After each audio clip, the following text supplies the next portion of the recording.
with a little blog on it. So we're going to use NextJS for static file generation. And we're going to use Netlify CMS for the admin interface. It's going to kind of build this little, not full WordPress interface, but just a basic content interface that we can create content for our site.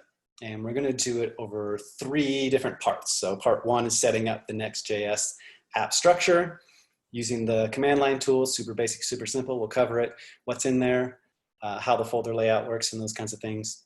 Part 2, we're going to set up Netlify CMS and deployment.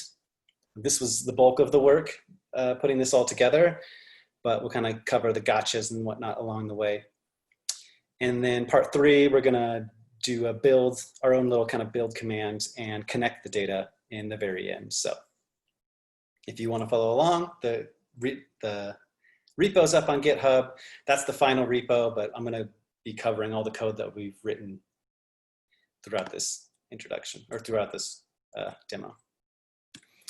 All right, so part 1, set up a Next.js app structure. So if you come to the Next.js site, they talk a lot about, all their features.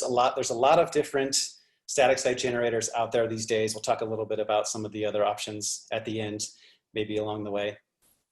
Basically, the benefit is you're writing your application for Next, we're writing it with React.js components, and it's got some structure built to it, and it will generate out a fully static site, meaning just HTML, CSS, and JavaScript. We could deploy that to like a CDN, GitHub Pages, Netlify, now.sh, any of those ones. You can deploy it out pretty much anywhere. And the main benefit is you get a lot of optimization, because we're going back to the bare bones. We're going back to just the plain old HTML, CSS, JavaScript days, which is one of the things that attracts me to it. Trying to build a portfolio site, and you got to get all these dependencies and everything going. It's kind of intense these days, but I picked Next.js over something like Gatsby or whatever because I felt their docs were the simplest. Feature-wise, they're kind of similar. They're, this whole space is exploding right now, and they're all kind of competing to grab the market share. They're all getting like Next.js or Versal, along with Gatsby, they're getting like funding from VCs to help build these huge platforms right now. So they're all blowing up like crazy. They're becoming more corporate, which is kind of upsetting. You can't just have a real open source project any day. These days, they're all owned by big companies now, which I think is kind of a bummer. So to kick it off, let's get our little app running locally. Clear that out again. Normally you would do like npm create or npx create next app, and that will go through the flow of creating a new application for you. It just asks what do you want to name it. I already did that, so I don't have to download the npm packages. So I'll open that up and show you what it looks like. So this is our initial structure. If you run the command, you get your base project like this. It's super simple. I mean, compared to what some projects can have when you get up and going. There's only these main 3 folders here and some of the basic files that you get. So to kick it off, first you're going to have our pages directory. The pages are our React components. It's just a basic React component. The pages structure of the folder is going to map to our routes. And this is kind of a common practice with static site generators. You'll see this in Gatsby as well. So pages index is going to be our home page. If we added another like pages about.js, that would be at /about. If we're going to add like a /projects and a /blog page later on. But to kind of show you what's in this file right here, it's really just mostly React code for now. It's just a plain stateless component. Notice we don't even import React at all in here, as if we're not extending the component, if we're not using class components or any of the React features, we don't need to import that. They do that for us automatically. So it's kind of a nice little benefit to keep it simple and clean. The only thing we're importing is the head component, and that's actually coming from Next. That's going to allow us to inject content into our head tag on the page, similar to something like React Helmet would. if you're using that in your regular application. You can set the title of the page, include other things like that. And they're importing as styles. So the style file is, notice it's home.module.css. So this is referring to this file. It's just a normal CSS file, like what it looks like here.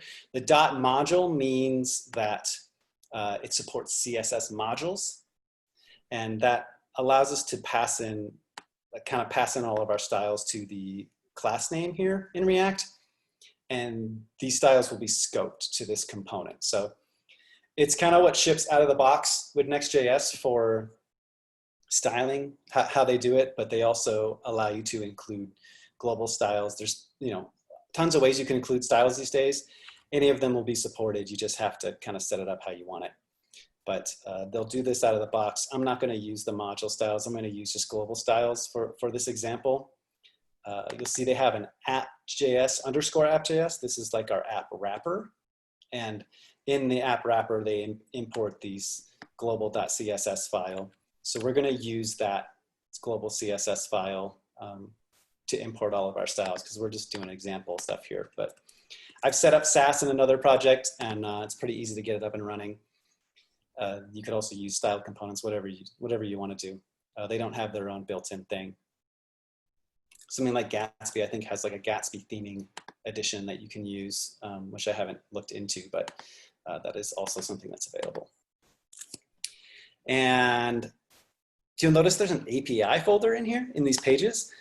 One of the things that Next does is it runs an API server side by side. You can run an API server side by side, so you can tie into the server side. Next.js actually is a hybrid site generator. So you can run static site generation or server-side rendering.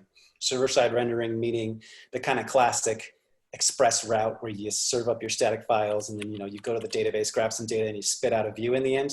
You could do something like that as well. So you can run this, it can run both of those modes on one deployment. If you deploy to something like now.sh where it supports Node.js on the back end, then you can run them side by side. I haven't seen a particular use for this yet, but it is something that's possible and something that I think is worth exploring. If you need to build in additional back-end stuff, you could do it all in one app theoretically. So we're just going to look at the static generation side of it for now. So the only folder left in here we haven't looked at is the public. This is just like your general public. Anything you put in here is going to be also included in your deployment. Images. If you want to do regular CSS files that just automatically get pulled in from there, you can do that as well. One of the things that I do when I first set up the Next app is it also supports putting everything in an SRC folder. I prefer to have them in that source folder. So I move my styles in there and the pages. Public directory stays outside, but once you start adding like components and then, like maybe your little helpers or libs or stuff like that, you could put them all in the source folder. I just like to structure it like that, but that's kind of a hidden feature they have out of the box. All right, let me see, make sure. Okay, so that covers all the basic structure there. I'm gonna switch over to my built application now, or the first step of it, which is just kind of the Next.js side of it. So that's in my demo site folder. And I'll open this in code.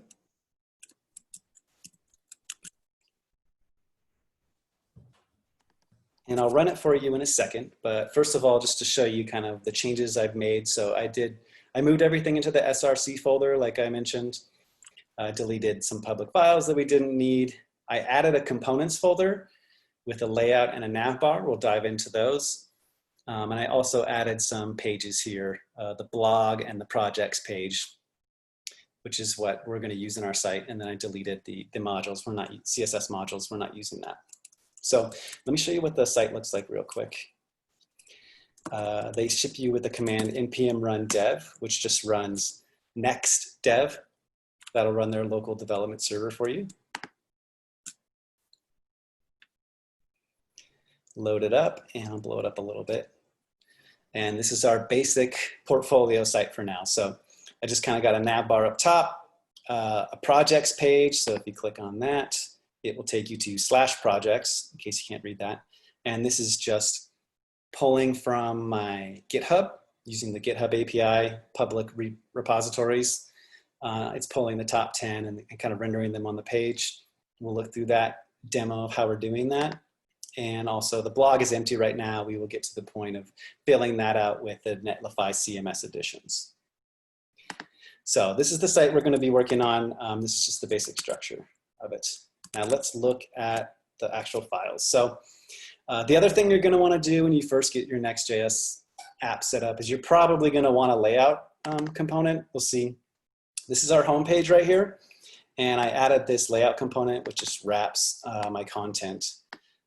So this is the updated content that I had there. But inside the layout component, I moved that header component. So I can basically pass in the title and, you know, for each page, and I don't have to include this additional next head on every single page. It's pretty simple. The nav bar, I'm using Bulma CMS for the nav bar. This is just basic React.js or HTML code. I'm also importing the link component from Next. So they have their own router built in, and they have their own link component that you use to click between the pages. It's pretty simple. There's just link and then href. Just remember not to use to instead of like for React router. I always get that confused and mixed up. But you also want to include the A tag inside of it, which is kind of weird, I think. I believe they mentioned they're going to get rid of that in the future because people have complained about it. It's just easy to forget it.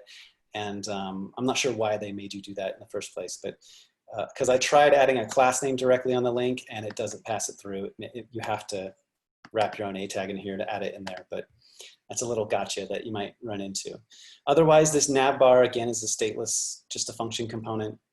Nothing else fancy going on, just linking to stuff, static code here. So those are my two custom components. We're looking at the index page. There's nothing else fancy on there. The blog page, again, is empty, so I'll just show you that real quick. The only one that has actual code in it is the projects page for now. So projects page, again, I'm just pulling to my layout component, set the title, and I'm looping over it, just writing kind of regular React code, looping over my repos. You'll see I'm taking that in as a prop up here. The way that we get that prop is through this get static props. So there's three main functions that you're probably going to use when you're in your Next.js app. And depending on which ones you use is going to change whether it's rendered server side or static generated. So it's worth getting to know them. Also, again, their docs are very filled out, and data fetching is kind of one of the main pages, but there's a lot of examples in here for any kind of backend you want to use. It could give you ideas for all the different ones to look through. We're doing something similar to a blog starter using markdown files, but I still built mine from scratch. I didn't actually use their demo.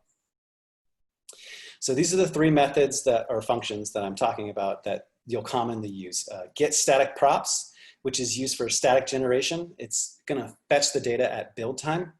So in Next.js, build time means when you run a next build, and that will generate all of the files for you, get them ready to be exported. It's just pre-generating them for you. You also use a different command to export them out later on, but get static props is probably what you're gonna be using, and get static paths as well. We'll use that later on when we get into our dynamic routes. Right now we don't have any dynamic routes, but once we add the blog, we're gonna add some dynamic routes and use that method as well. And then get server-side props is if you just wanna do something server-side. This is when you fetch data on each request. So say you have a page that can't be pre-rendered and you have to pull data like in real time, you would still use that server-side rendering. And each time it hits that route, it's gonna regenerate it for you, just like a normal site, basically. So this is where it ties into the hybrid mode. You can have both, like maybe you tend to have one page that's got actually hitting a database live and regenerating like that. You could use that code to access that feature, basically. Okay, so the way that you include it is you export the it's probably async, export the function get static props, and whatever you return from here, we're going to return an object with props. Whatever's on the props is what's going to get passed to our component here. So I'm just doing a basic fetch call to the GitHub API. This is a public API. I don't need any keys or anything like that. This is just a quick demo of any way you want to fetch data. And then this is where you would do it. You would do that and then pass it to your props to get it into your component later on. You could also do it up in your component here. Anything you do in here is going to be actually run on the client side every time. So by doing it in get static props, it's only being run at build time. And then after that, it doesn't run again. So that's one gotcha for this working with static sites generators, is that this page is only generated when I build and I deploy it. So each time I do that, it's gonna be out of date. Right now I'm pulling and I'm just looking at my latest updated repos and I'm sorting them by the latest updated. So this could theoretically change multiple times a day, but since I pre-built it and deployed it, it's not gonna keep changing every time. If I wanted it to change every time, I'd probably move that code to client side instead.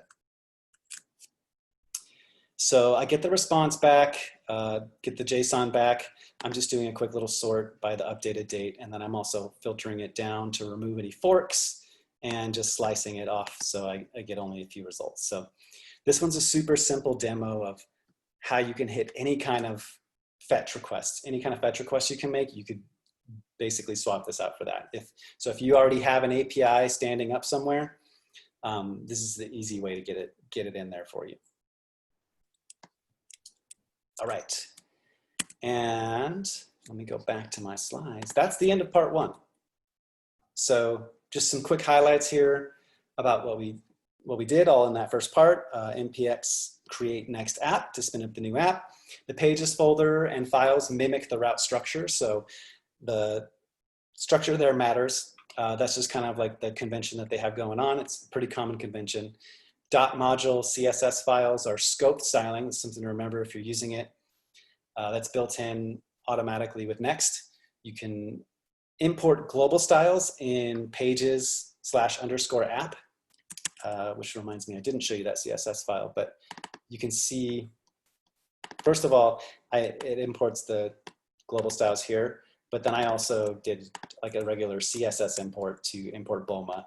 I'm using Bulma to kind of for the layout of this. And then these are my custom styles that I added to the site as well. So you can bring your own kind of CSS strategy.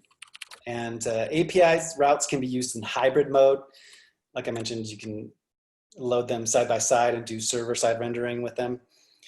But we're not going to do that in this example. And then npm run dev or next dev to run the local development. And get static props is used to pass props to a page. That'll probably be the most common function you're going to use. And npm run build and next export for a static site build. So I didn't actually do that. Let me do that real quick. So you do npm run build. It runs a next build. It's doing the next. These are all just commands they gave to me in my app, basically, when I use the create next app. You'll see it spits out kind of a little preview of all the routes that it rendered.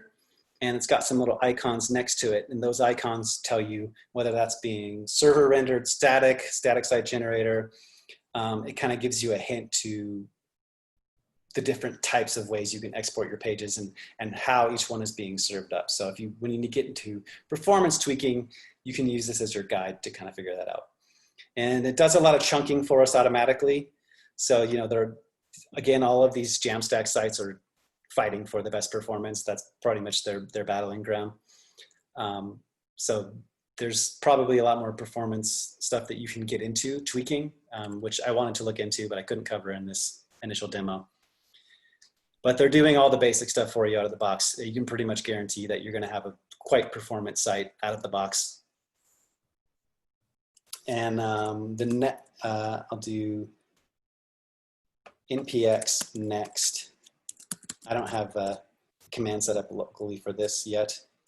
Export. And what that does is it takes the build and then exports it out to files for us. So if we go back to our app, you'll see in the out folder, this is all the files that it's generated for us. It basically generates an HTML page for every route that we have. And in this underscore next is all of the static files that they export and all of the kind of chunks and whatnot that they get. You probably won't come in here and look at that, but to show you an example of what it looks like when it's exported, it's about as minified as HTML can get.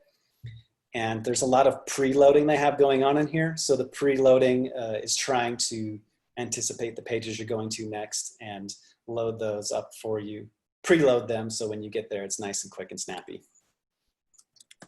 This page is super simple because we didn't really have anything on it, but our projects page, which had a lot more code, is actually a lot longer and has it all there. So to show you what this looks like once it's actually running, we can do npx next start. And this just serves out the built version of our site. And you'll see here it's a lot snappier than what it was before. When we're running the local dev, it's regenerating those pages every time we visit it.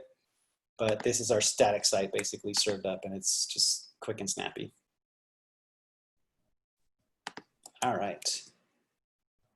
Kill those.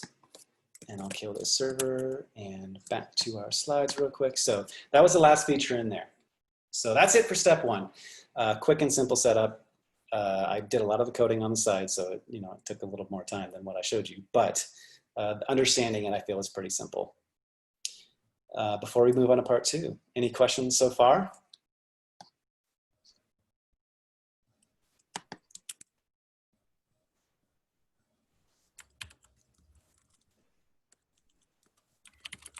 I have a question. Can you hear me? Yeah. This is regarding to the market share that you were referring to in the beginning.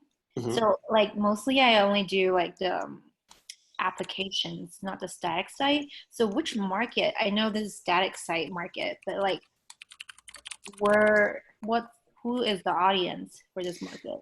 Yeah, so I think originally they're targeting the WordPress type people.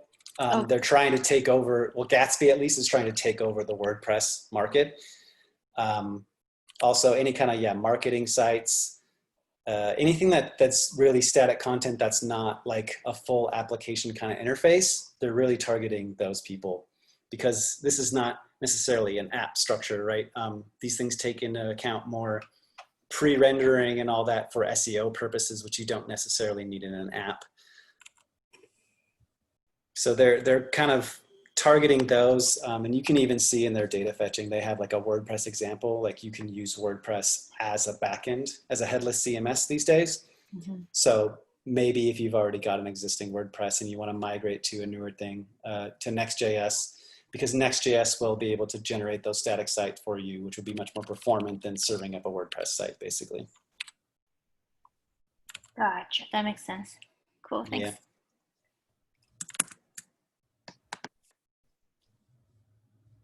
All right, any other questions?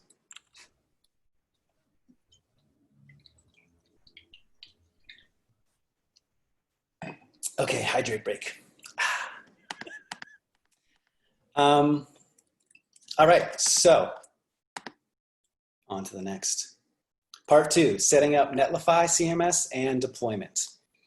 Now, this part was kind of a pain, I'm not gonna lie. It took me a while to get it right. And I have another folder for that. There's a folder for that. So let me open this up in code. We'll kind of go over all of the changes that we've made in here in addition to what we had. So basically, if you take our last app that we were on, and then I'll show you the additions that we've taken from there. So as a reminder, Netlify CMS gives us the admin interface for us to kind of manage our data. It's honestly it's pretty bare bones, and that's kind of why I looked at it first. Once we get through it, I'll talk a little bit more about other options at the end, but for now, the main reason I picked it was because it generates files in your repository like this. So you see I have this data/posts file folder now, and there's some JSON files in here. It stores them in flat files. There's no database. They don't, you can't tie into a database in this out of the box. It's pretty bare bones. And I like working with bare bones and then adding things along the way. I don't always like to pull in a full huge stack app and then with all these bells and whistles that I don't use. It's just kind of how I code. So the other thing it's going to allow us to do is it's going to allow us to have multiple contributors to the site. So let me pull up Netlify CMS page real quick. Oops.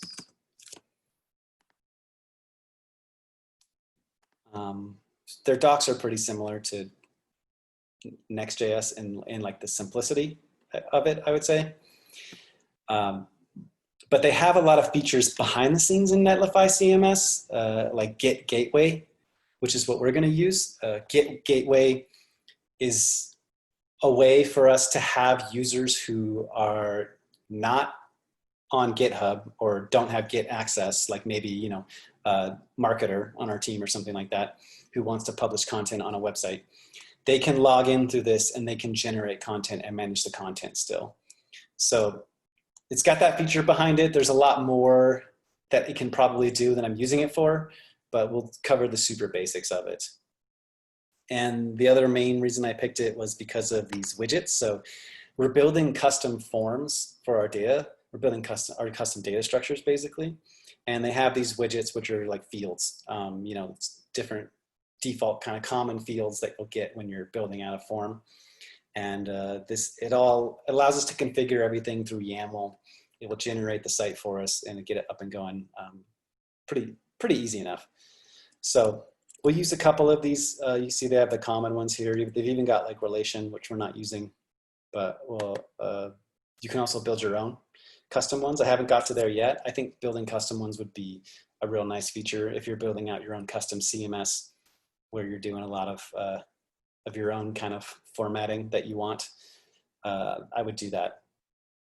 I built some custom ones probably on top of using their default ones. Okay, so they also have some guides on how to get into the different platforms like Gatsby, Hugo, Jekyll, Next.js, which is what we're using. So this is the guide that I actually use when I was integrating it. For the most part, I changed some things, but this is kind of what we're going to be following. They created their Next.js project in their own way. They did it manually. They didn't use the create next app. So one thing they did add was this export script, which we kind of ran manually earlier. So I've added that in our package.json for us now. We're going to use that when we do our Netlify deploys later on. And they're using front matter markdown loader to be able to load markdown files into their site. I chose not to go that path, but I am using markdown. I'm just doing my own kind of building and managing of the markdown files. This is an example of just a basic markdown file there. And you can tie into Webpack with nextconfig.js. You can tie in, load some additional the front loader, which allows us to give access to the kind of data in the page and whatnot. And this is some more demo code, which I didn't use. We're going to start off at adding Netlify CMS, but before I get there, well, actually the first step there, is to include these files in the public admin.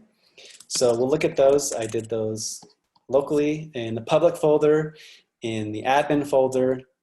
We have a config.yaml and an index.html. So the index.html is super basic HTML file. They just include these two scripts here. One is the Netlify identity widget. That gives us authorization tools. So that allows us to tie into the Git Gateway and use GitHub as authentication. And there's a lot of other options you can do with it, which I didn't use, but we'll look at the kind of basic ones for this demo. And they also include the Netlify CMS code, which is what the whole admin interface is being generated from. The other file is the config.yaml file. This is basically our whole configuration for the admin interface for the site. We're going to be using this to define our blog posts structure. To kick it off, you'll see they have a backend, and we're using the Git Gateway. and we're going off of the branch master. So we're going to deploy this site on Netlify.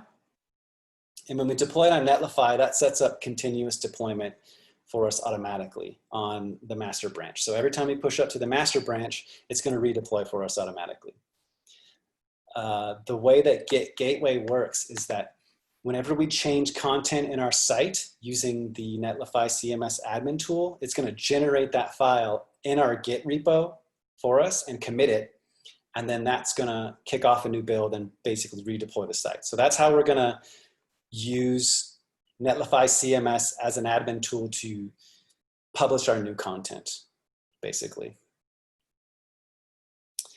There's some other settings in here. The media folder, we're just storing images locally right now in our public/image folder. And there's some additional tie-ins you can use. You can use like Cloudinary, which is pretty powerful to do a lot of other things like image manipulations and whatnot.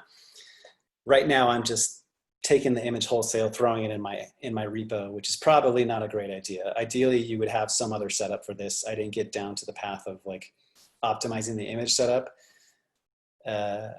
because it was a little bit more custom work than I wanted to get into just yet. One thing I will say about Gatsby JS is they have some image plugins, which are amazing. You can use GraphQL with Gatsby, and in the GraphQL, you can use these kind of configuration options when you pull the image to apply these filters and resizing and cropping and all that stuff directly in your GraphQL queries, which is kind of nice. I think that would be that's the most exciting feature to me in Gatsby JS. But again, Next doesn't include that stuff out of the box. It's super bare bones. So in Next, I did set up Cloudinary on one demo. I decided not to show it in here, but it's really easy to set up, and you can do some fancy things in Cloudinary, but we skipped that for the purpose of this. So we have our collections, which is kind of going to refer to the data that we have in our site. Again, this is a YAML file, so it's got the nice indentation, and I really hate YAML, but here it is. The labels, blog posts, we're going to be using it for our blog posts in the site.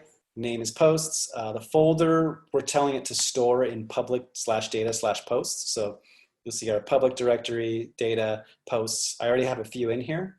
I added a few for demo purposes, so we didn't have to go through the example of writing all these in the demo. Create true is telling it, allow us to create new items in there. Otherwise, normally it would just kind of read from this folder. The identifier fields, it's pointing to the title. It's basically pointing to these fields down here. That's just saying when you, in the admin interface, that's like our field to show in the list of all of our entries. The slug is pointing to fields.slug, so it's pointing to one of our custom fields that we have here. I'm using that to kind of manage the unique ID and the URL and whatnot.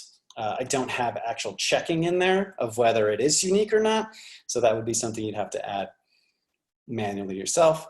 But for now, I'm just doing some pattern checking to make sure it's URL safe. And format is JSON. I think the default is either Markdown or YAML, but I like storing everything in JSON. That was the main reason I picked Netlify CMS, was to store things in flat JSON files. And the reason I did that was because right now my portfolio site is stored in flat JSON files, and it's just a React site pulling it in locally. And I know when I'm gonna wanna rewrite my portfolio site again in 2 years on the next hotness, then I'm gonna want JSON files. So I decided to just store everything as JSON files. So our fields that we're gonna have are the title, that's the title of the blog post, the slug. Again, we're gonna be using that as the URL path as well as the file name here. And publish date, so just a static, or not a simple date.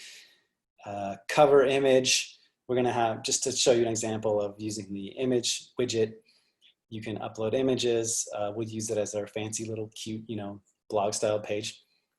And the body, which is our markdown widget. So just to show you what this will look like, I want to run it locally. That's what this commented out code here is. If you change the name to test repo, it lets you run it locally. So one of the gotchas about the Netlify CMS admin is it can run locally, but you can't actually add any content locally. That was something that they were gonna fix in the future, they mentioned. Right now, for us to add content, we have to actually deploy it to Netlify and then run the admin on the Netlify site. But just to show you locally what it would look like, I can go to it locally, and in the test repo, it's basically just showing me what the admin would look like. So this is how it would feel locally. Normally, we would see all of our posts here if we were on the deployed site, which we'll see in a second, but I just want to show you how the interface looks for now. It generates these fields for us. Again, the title, slug, publish date, etc. So we'll fill out our content in here. We'll choose an image, and this is our markdown widget. By default, it's selected as rich text. They call it rich text, but it's really just showing kind of the output of what it's going to look like. You can also switch to plain markdown if you want to as well. I'll show you a demo of that once we get it up and going. Okay, so I think that's all I want to show you locally. I think we're ready to push it up. We'll go over kind of the other pages that I've created and whatnot since then. But for now, let's get it up and running on Netlify. I'll kill that one for now. So I'll open, not Netflix. Man, all these names are really starting to bleed together. Switching between Netlify and Next is really confusing as well. So, okay, here, I'll blow it up a little bit for you. So we're gonna set up a new site. It's stored, again, it's up on GitHub right now. Let me open that for you. On GitHub, /Chad with a C, /NextJS portfolio example. So this is where it's published up on GitHub right now. This is the completed version. After creating a new site, I'm gonna wanna set up continuous deployment with GitHub. I've already done the auth with GitHub. Normally you'd get the auth screen, you know, like, do you wanna share your GitHub information? These are the repos I've specifically chose to allow it to access. So I'm going to use the Next.js one. I'm going to stick with my master branch for now.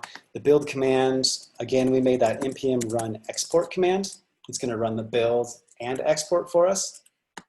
The export is what actually puts the files into the HTML, CSS, JavaScript files. So we'll do that. The default directory they publish it to is out. And I'll hit deploy site. So while that is deploying, there's one other setup thing we need to do to get the Git Gateway working. You'll need to come up to identity, enable the identity, it's the first step. The second one is going to settings and usage, and you'll scroll down a little bit. We want to add an external provider of GitHub. I'm going to use the default configuration. This allows us to log in with GitHub. That was step 2. And the final thing is to enable Git Gateway. So again, Git Gateway allows us other non-GitHub users to log in with their own accounts and publish to our site if they want to do that. All right, so go back to the overview, deploy in progress. Usually it's quicker, usually it's done by now. Almost there.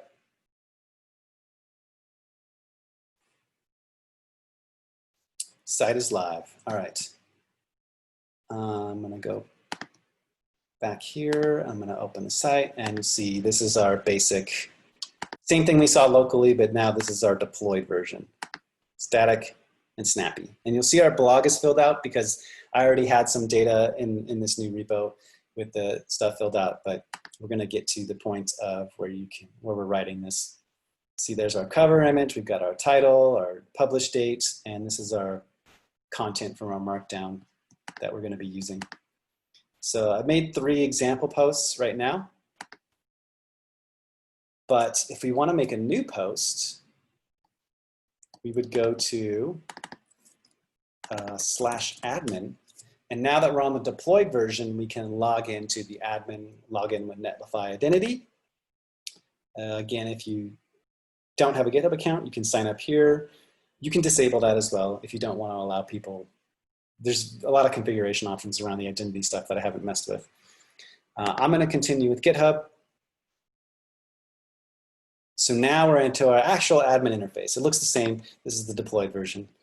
You'll see these are our different articles that we already have in there. So for example, it's got the title, it's got the slug, the publish date, the cover image, and our content here. So what I was referring to is the rich text. You see how it's kind of the rendered version here, but if you just wanted to see Markdown, you could see the simple Markdown version as well.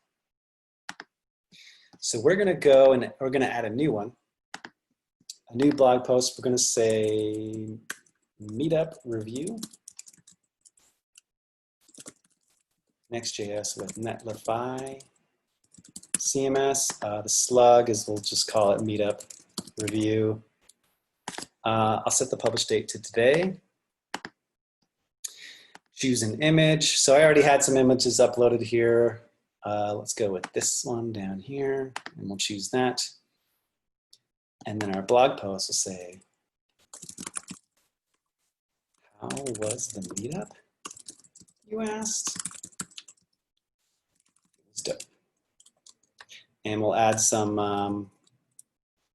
we'll add a little block quote, say, it's dope.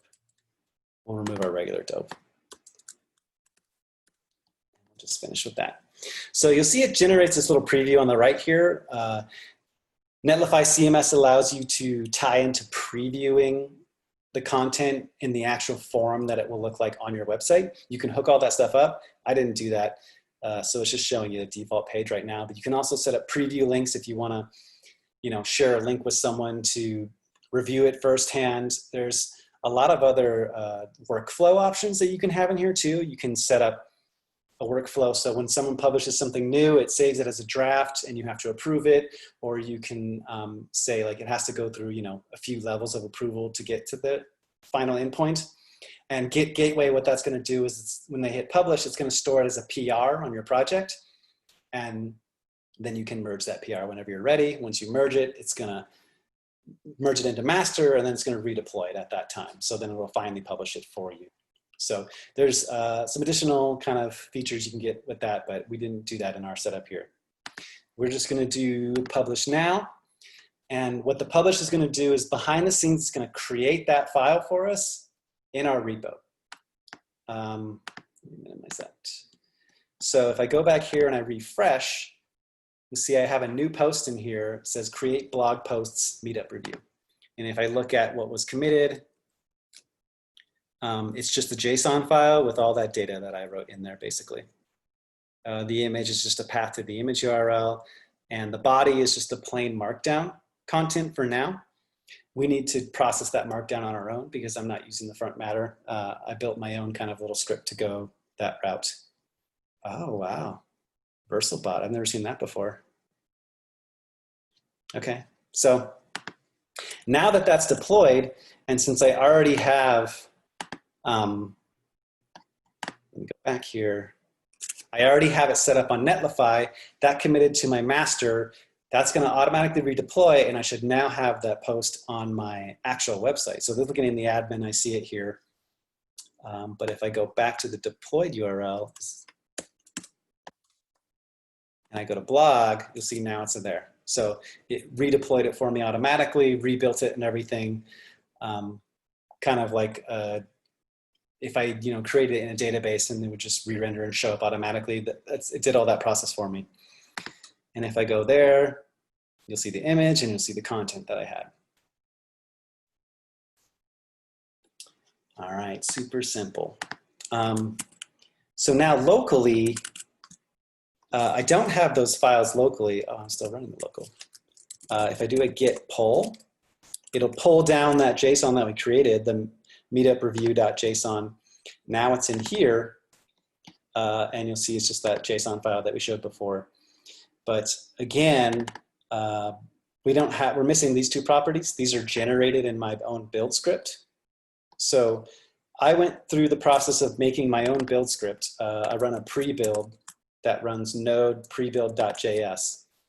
And it runs this file. And this file basically just looks through all of the posts in the data posts folder, all of the JSON files, and then it processes it. And what I mean by process, it basically imports the file, gets the contents, turns it into JSON data.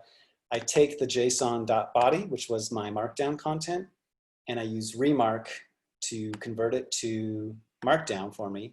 I save that on the body HTML property, and I take the date, and because I wanted a formatted date, I didn't want to pull in like moment or whatever, or do it on the fly. I'm doing it in my build process, and I added as date formatted. I just kind of format my own there.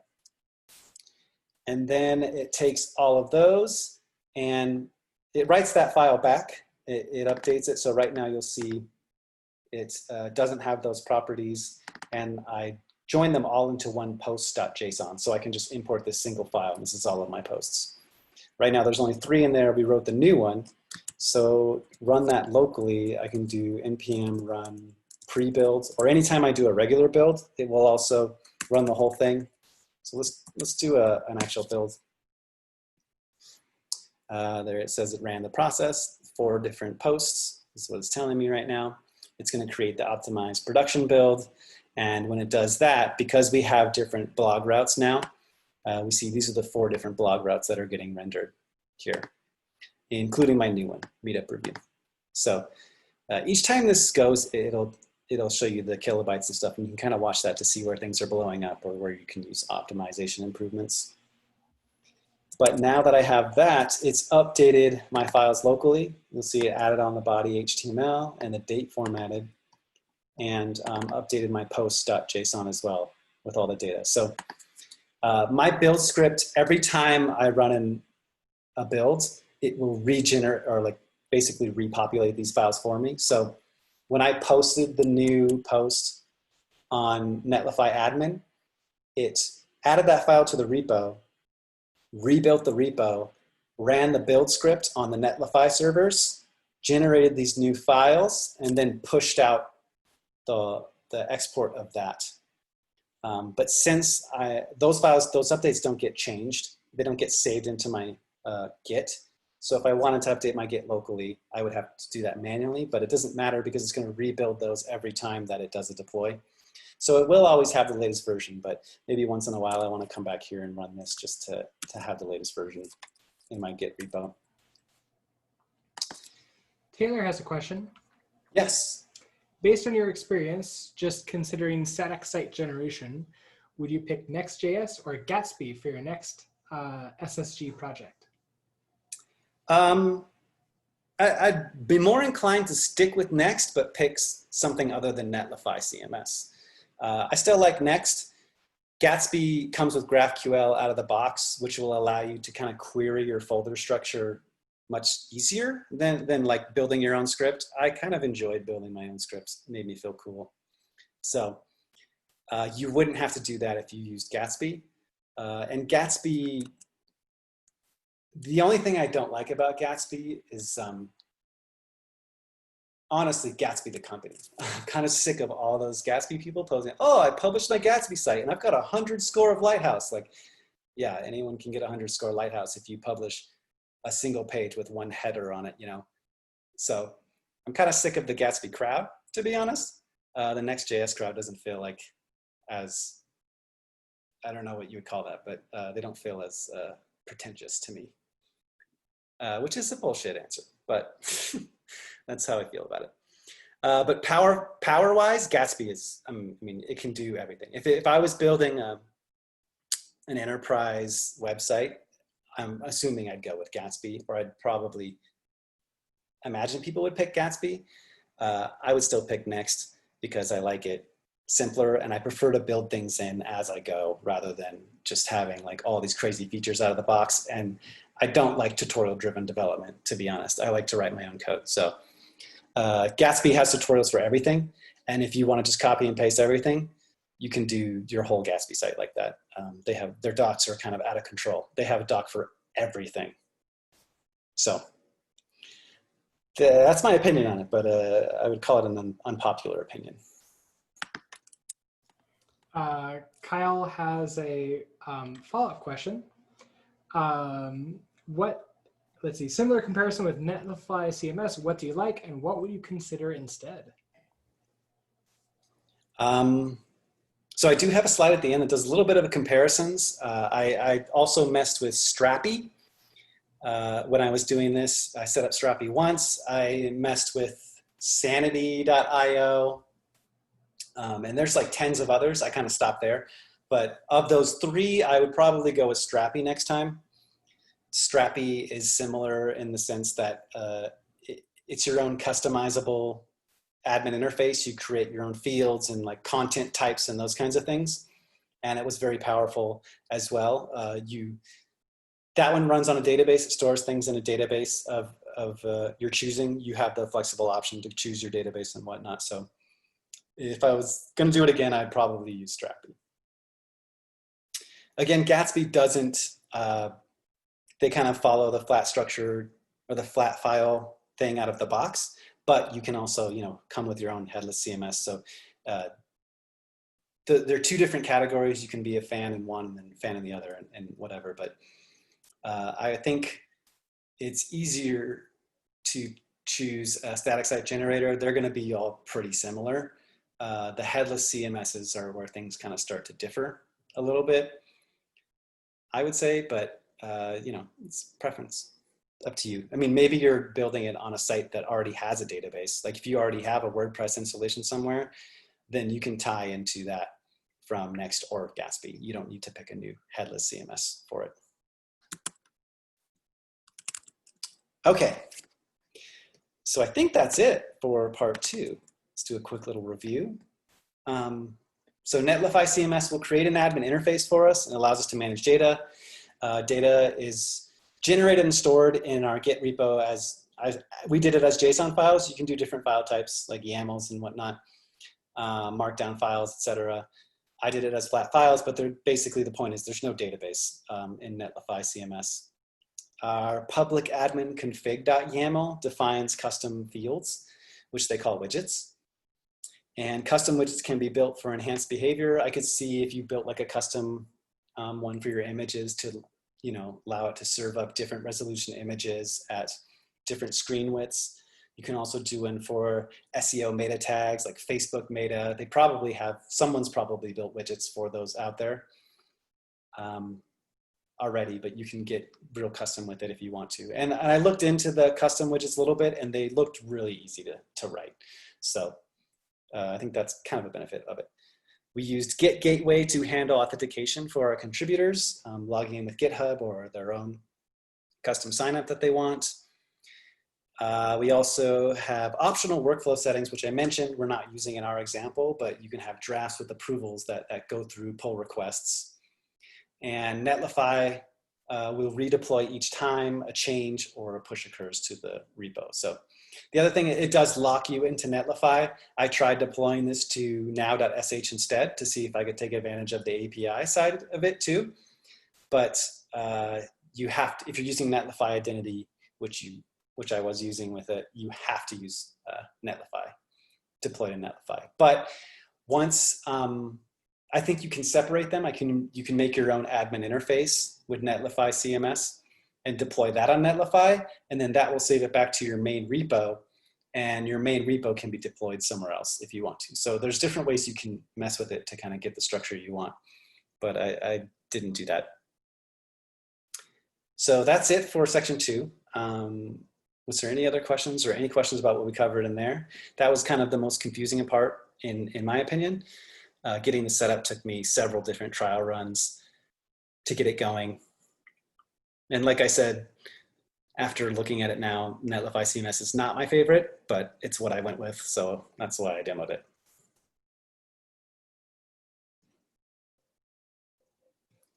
Another hydrate break while I wait.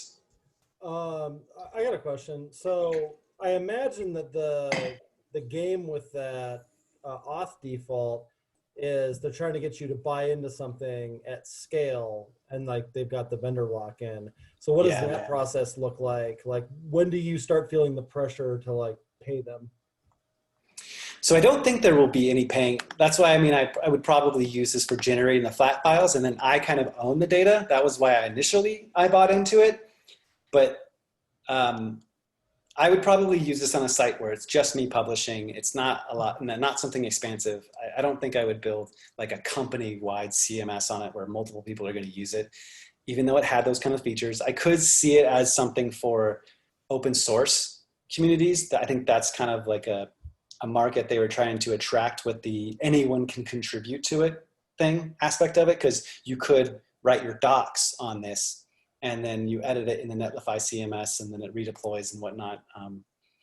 So that could be kind of a thing for it, but like what kind of limits? What are they trying to like how are they trying to extract money out of you?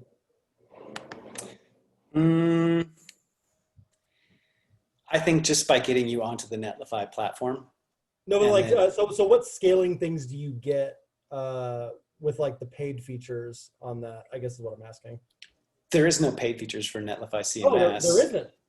Not that I know of. Oh, I misunderstood. Yeah. No, this is a free open source project. And really it's, yeah, I don't think there's any paid add-ons or anything like that in it. Okay. The paid stuff would maybe come from Netlify's end, but who knows where they're taking this and who knows how they'll scam you in the future. Fair enough. Thank you. Yeah. Any other questions about this? Part 2?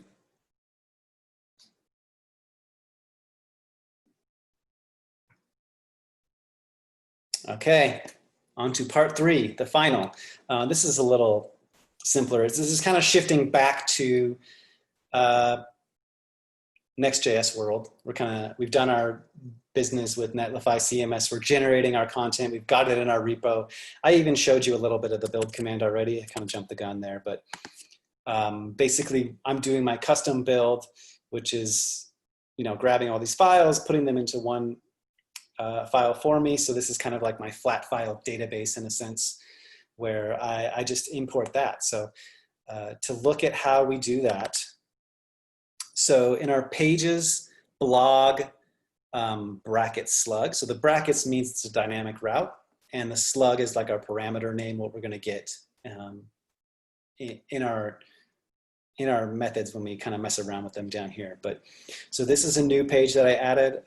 Actually, let me show you the blog first, because we did add more stuff there. So our original blog page was just the title. It was nothing fancy, but basically we're pulling in our posts here. So because of the build process, I have everything in the post.json file now. So I'm just importing it in here directly. You could also use git static props and do a fetch if I wanted to do like a fetch kind of thing, but there's no point to fetch it because I can just import it locally. And I'm passing it through git static props still here so that it comes in to my component. I could really just use it inside of here if I wanted to, but just to again show you how it worked with Next.js. And then I just loop over them and spit them out. The only thing special in here is the link tag again. Now that we're using dynamic routes, we have to kind of pass in some additional props to the link component. So we have the href, and it's /blog/bracket slug. So you'll see it matches this route here, and that's kind of the dynamic route that Next.js gets. And then you have to pass as, which is the real URL. This is kind of annoying too. They recognize it's annoying. That's something that they mentioned I think they're getting rid of in a newer version of Next coming up soon. Which I will say, when I also first started this demo, it was on Next 9.4. And then when I did my first dry run of this talk, they bumped to 9.5, and the structure of the Create Next app changed, and it was totally different. So this is under heavy development. Next.js is, I think they're releasing features pretty frequently, and they're doing a lot of optimizations and stuff like that. So they're still growing a lot too. It's not totally new, it's definitely production ready, but it is growing, probably going to be growing quite a bit over the next while. And from there, we just have our A tag again, and I'm just linking to the post from here. So the dirty work is mostly happening in our slug file, which is, this is basically our blog post page. Again, I'm importing all of the posts that I have that coming from the build. I have a default cover image that I'm using later on. This is using our layout component. Our link is just going back, and I have the cover image HTML. I'm using the cover image that we created in our posts. This is just the URL, so this is pointing to the static URL on our server, or we're using the default cover image. The rest of it is pretty simple. I'm dangerously setting the inner HTML because I converted it to Markdown myself. So the HTML is stored in the content base, in the data. I didn't do any sanitization. If you're going to do this, make sure you do sanitization, even though I'm the only one publishing on this site, just for safety reasons. But we are using Git static props again. So this is what's delivering the post to our blog post. And in this case, I'm going through all of the posts and I'm finding it by the context params.slug. So we get this context, and that's basically the dynamic route properties that we're getting, where we match it up here. I find that post and then I give it to my component like that. I'm not doing any additional error checking. NextJS will render 404 pages for me. For routes that don't exist, it has like fallbacks, which you see down here. There's a different additional thing for a fallback. So the other function we have to use, which we haven't used before, is get static paths. And this is going to tell NextJS what are all of our dynamic routes. What routes do I want you to render? Because it doesn't know, since we're using dynamic data, it can't pre-render those pages for us. So we have this function to generate all of those URLs for us. I'm going over all of our posts and then returning their little configuration with the params and the slug for it. They'll take those URLs and they'll render each of those URLs for us. And the fallback false is just a little thing. I think you can have a fallback to do something special and not show them a 404 page. I'm just showing them a 404 page. I didn't do anything fancy there.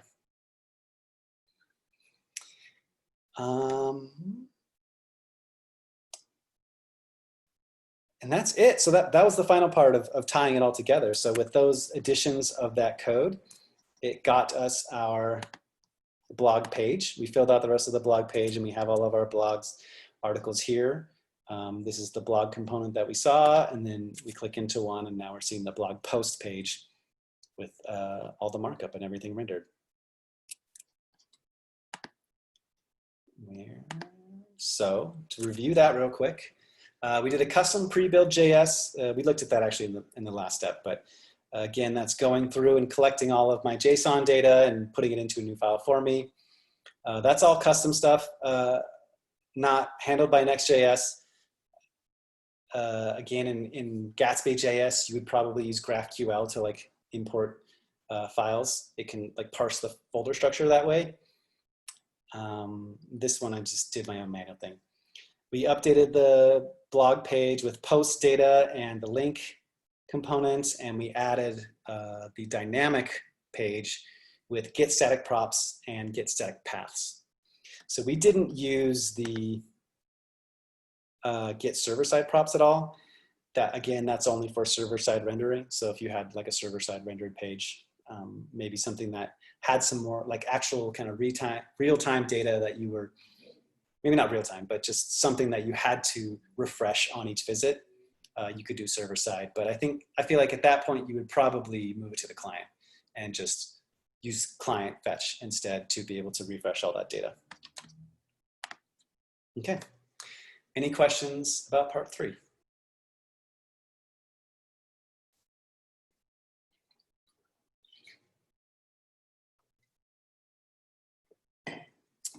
Another hydrate session, if you haven't hydrated in a while.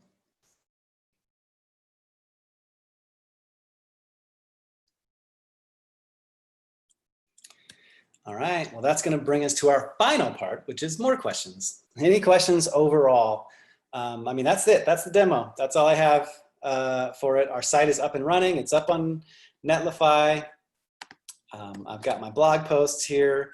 There's a lot more functionality. You can take it from here. This is just kind of the basic level to get it up and running.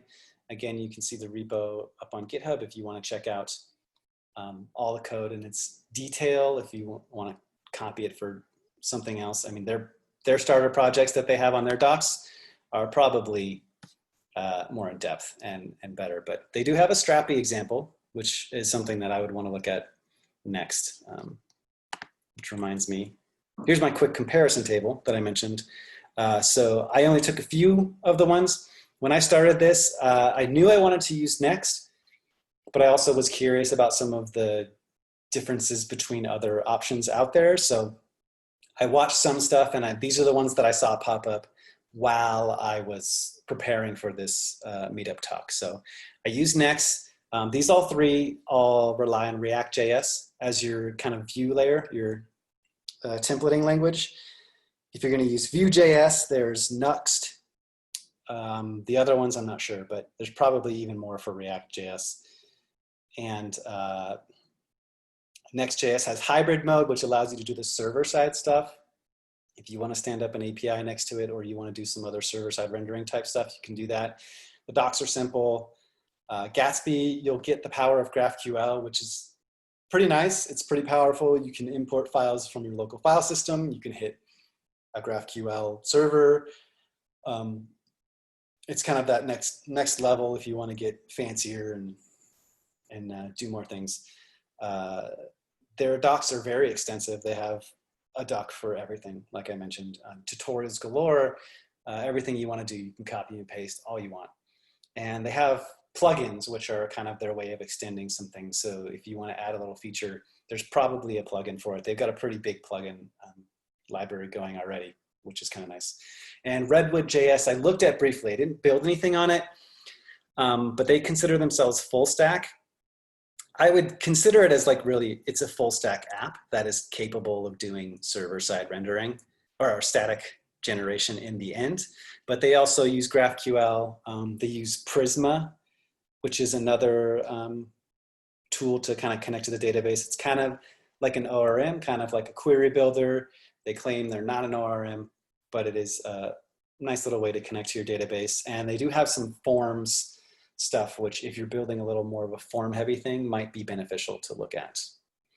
And for the headless CMS side, we use Netlify, gives you basic admin interface, flat files, no database required, needs a lot of extending, but you can do super basic stuff out of the box like we did today. Strapi, which is the one that I would recommend looking at next probably. It's got custom fields galore. You build it all in their interface. You bring your own database, and it's highly customizable. That is probably the one that I would look at next. Sanity.io is a hosted database solution. They also have GraphQL or Grok, which is their own proprietary language, and they tout their image transformations as well.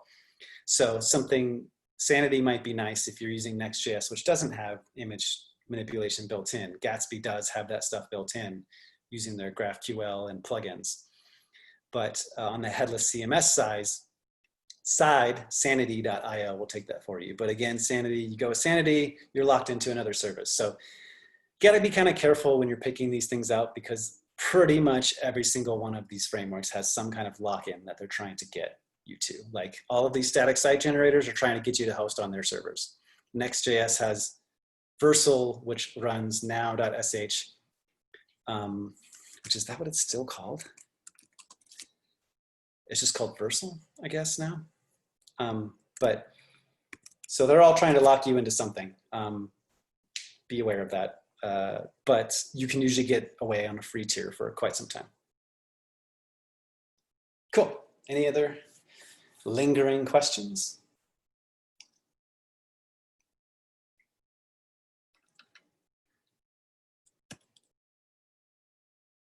All right. Well, thanks. Again, my name is Cheddar, or Chad with a C. My handle's always Chad with a C. cmfolio.com is my personal site. You can find me on GitHub, Twitter, or Twitch. I've also been doing, like Brooke said, I've been doing some streaming Tuesday nights and Friday nights around 8 p.m. Mountain Time, mostly with my friend Trent. We're working on a couple different projects, like a Vue.js component library that we're trying to publish, targeting donation websites. And I also started a project for a CSS3 color picker. That's just a kind of a basic component that I'm going to tie into like React and Vue.js as well. And yeah, that's all I got. Turn it back to Brooks. All right, thank you, Chad. That was really awesome. Yeah, it actually went quicker than my dry run did. My dry run was like an hour and a half. Perfect. Well, that's all we have for tonight. Next month on the third Thursday, which is going to be Thursday, October 15th, Will Klein is going to be speaking about memory leaks and the havoc they wreak. So we look forward to seeing you all then. And with that, let's have a great night. See ya. Bye, y'all. Great job, Shadow. Great to Thank see you. everyone. Great to see you all virtually or whatever. Great seeing you guys. Bye.